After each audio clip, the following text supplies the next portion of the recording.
Prosím. Haló? Áno, nech sa páči, obchodné centrum. Dobrý deň, prosím vás, ja čakám vonku na parkovisku v aute na moju ženu, ona išla k vám nakupovať. Ja som chcel poprosiť, či sa dá do informácií vyhlásiť, aby ma odblokovali. Na parkovisku už neviete vyparkovať, lebo vám tam zastavilo auto, tak áno? No presne. Jasné, viete čo, zavolám na sekuritu a mi povedzte, že či mi viete povedať číslo toho auta. Jako SPZ-ku? Áno. No to nevidím. A neviete vystúpiť z auta? No neviem, ani dvere nedajú sa otvoriť a ani z druhej strany. Z bokoch vás ste zakliesnení alebo zo zadu? Ja som z bokov zakliesnený, ale to jedno auto je tak nahnuté, že ja keby som sa posunul dopredu, tak mu štrajchnem nárazník a zase keby som cúvol, tak mu tam asi zoberiem blatník, no.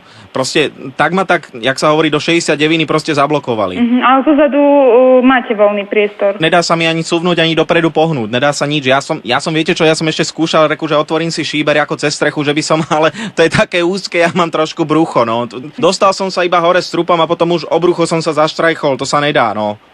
Čítal som si noviny, pozeral som aj na hodiny, že pustím sa ešte do toho sudoku, čo bola príloha a že ne, však to už za chvíľu žena mala dojsť ako a furt nechodí. Sa ešte zdržala niekde tam v butikoch alebo čo. Môžu jedine vyhlásiť do rozhlasu, len potrebujem vedieť, že aké máte auto a kde ste.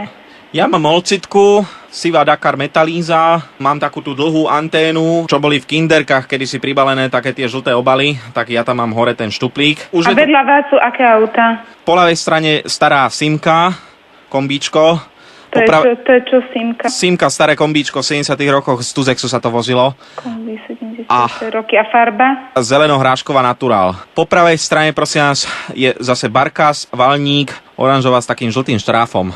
A už je tu aj pár ľudí, už si ma teraz aj fotia, áno, do mobilov, tak majú z toho zábavku, som tu zakliesnený. No. Chvíľočku, idem vám tam poslať sekuritu. Viete čo, ale mám pre vás tip, čo by ste mohli potom povedať na informáciách do toho reproduktora. Imre Kutňa z Rádia Express bol zakliesnený na našom parkovisku. Vy ste z Rádia Express? Imre Kutňas, áno. A teraz vy voláte odkiaľ, z rádia alebo z auta? Ja vám volám z autorádia. Áno, aha. Pozdravujem na infostánok. Ďakujem, do počutia. Dovi. Tak s úctou a úsmevom doví, dopal, tu je Kutňas.